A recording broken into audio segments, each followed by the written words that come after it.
Tala Fou o Tala Fou nei mai le si fonga le mua I Wellington o le tātou tala mua.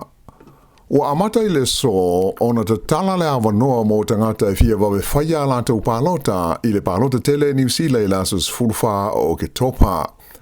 E whaitau fia se lau whale pālota I tu SS o le tunu u na amata talai mai le tu la iwa I le tai awana le la mo le whaia ai o pālota a so se tasi ua manao e wawe o na whaila na pālota a o le io I le aso se fulfa o ke topa.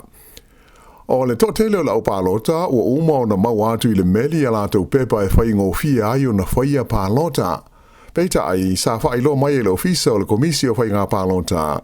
E tusa lava pe le I mau atu ia pepa I le meli e ma whai lava o na pālota tangata uma e o ane I so se whale pālota a mata I le so. O lo o whautuaina mai fo I le komisi o whainga pālota e tusa lava fo I pe le I lesi talaina le suafa o se tangata e ma whai lava o na maua le avanoa e pālota ai e awala le le whaia o sana pālota whaapitoa. Ta ua e le komisina o whainga pālota o Carl Le Casney e tusa ma le whase lau la whai o whale pālota ua talai I le so. Mai o le awha solo lava o na si itia le nei a whainga ina I au li atu la aso le pālota tele I la asos fulfa leo o ke topa ua a toa le lei le lua afe tolu se lau le a whainga o whale pālota I tu SS o New Zealand. Sa ia ta ua se fulma le tasi I a whale o loa o le warehouse ua ia I tonu I a whale pālota a e iwa whale o loa supermarketi o le foodstuff ua whaatutua I fo I whale pālota. E le ngate na ai fast fulfa la whai o marae o Maori a toa ma o ngā amata ua whai ai whale pālota mo le pālota tele o le nei tau sanga. E vela whātou sina o le pālota ai ua whaanofo e se I le teimi nei le li pālemia ia Chris Hipkins o na ua maua I le vailusi o le COVID-19 fruiva. Mai lima aso o le a whaanofo e se ai o ia se ia vanga na ua waweonga o na negative ia ana test o le wha mai.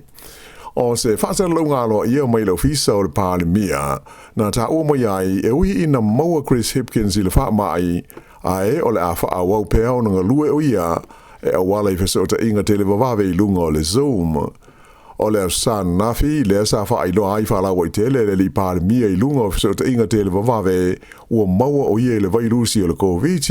ina ua wha ina ia unga o le wha mai e au fia I le tale ma fōlinga ua maua I le flu. Sa ia ta ua o wha te tenga I le ono wipisi atu I isi o le vairusi ua mana o mia ma te tau ai o na malo no o ia mai whairo inga ma tangata I le taimi o lo o vela ai wha ato sina o le pālota. Pe ta I o le ato e amatalia ia tūlanga pe a whai e wawe o na toe fōi I le lelei ia le tūlanga ua whai nai nei.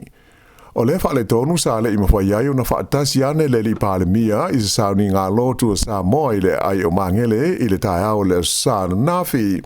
Pe ta I sa whai mao na sui le sauni ngā ia le tamai ta I sui pālemia ia Carmel se puloni. Sa whaalia mo onga le lei o le teitai o le National ia Christopher Luxon mo le li pālemia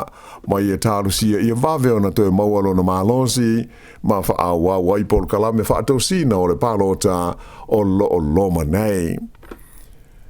Ai e ui ina whaata o toli ai le teitai o le leiba ona o le COVID ai sa whaawau pea o na whailo mai whala wai tele ia le lātou polisi e whaia fuai e le aise te tongi ia awa onga mo le matematika whapea le tustusi ma le whaitau tusi mo tamaitia onga o a onga whaaleonga lua po le intermediate atoa ma onga maulunga po o kolisi.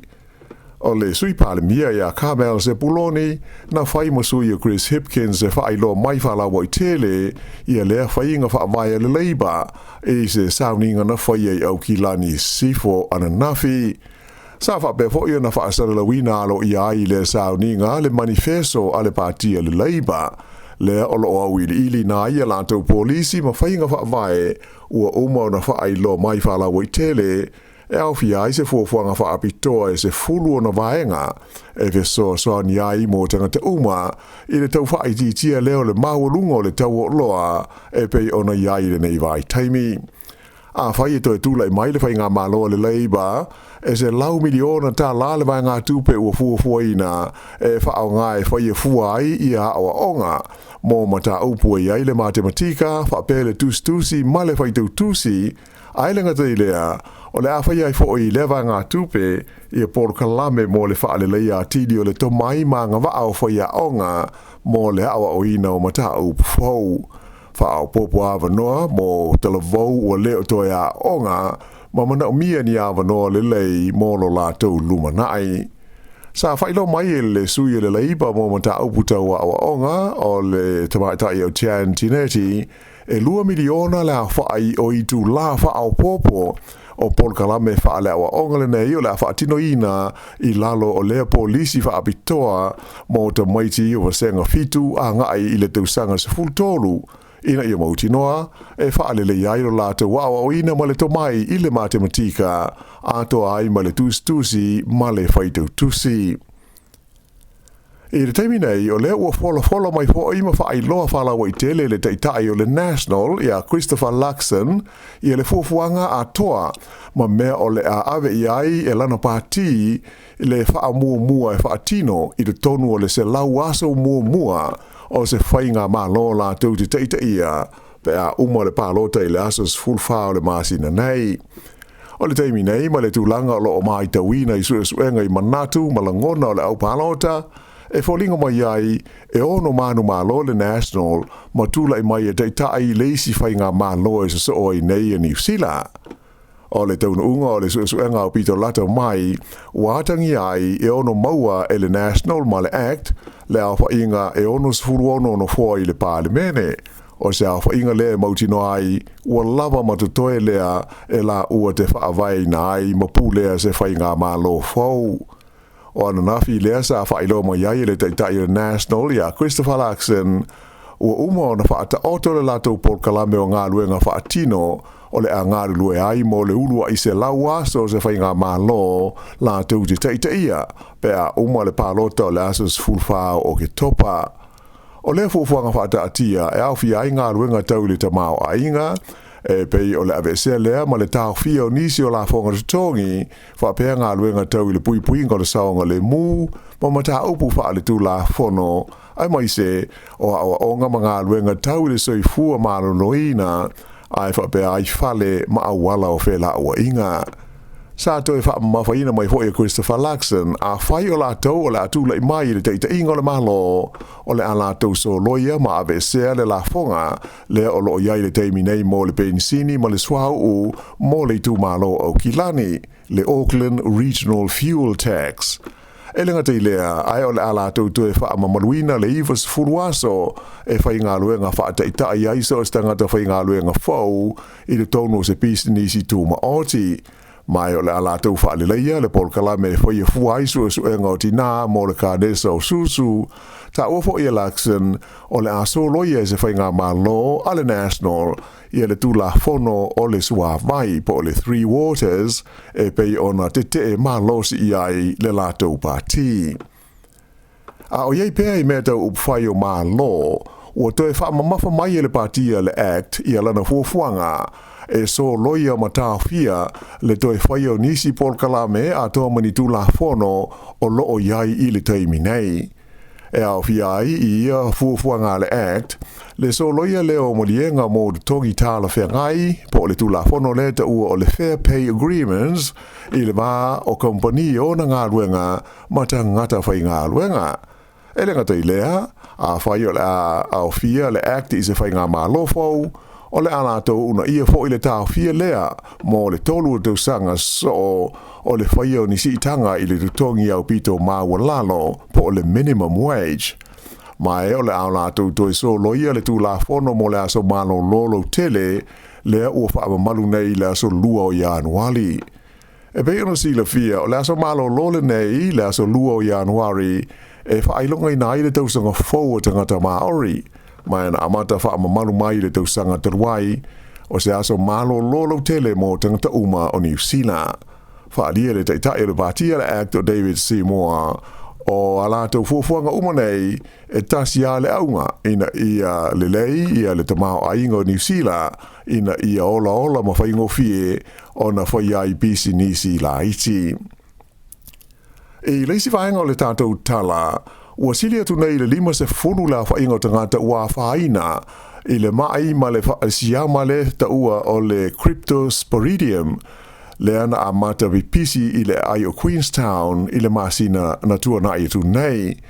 O se li poti e le mtanga luenga le soi fua maloloina le te whatuora ta ua mai ei wha pe 5 lava le a whaingo tangata i ua wha maonia wa a fia ai le siama a ese ai leisi to se fululua o tangata e ono a fia ai ma leisi to balu o lo whaia ne i ai sua suenga fo mai.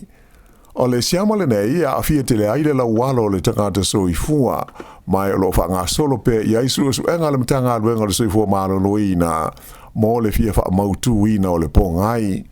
O lo masalomia fo ile i ai o tangata ua a fia ona ua pisia ma isi tangata na mawai le nei siama le Cryptosporidium ua whautu wai na ai le mtanga luenga i tangata i lewa enga o New Zealand ina ia tau sisi i tūlanga māsani o le pui o le soi fua maloloina le lei e awala lei le wha maina o lima i taimi uma. Whailo mai le tamatai fo mai a Susan Jack o le soi fua maloloina na amata i le amatanga o se tema o na iai tangata e a whaina ai le siama le nei aina whato a wha mao nie le asus furwalo o se tema o le mafuanga ona o le siama le pe ona ta ua le Cryptosporidium.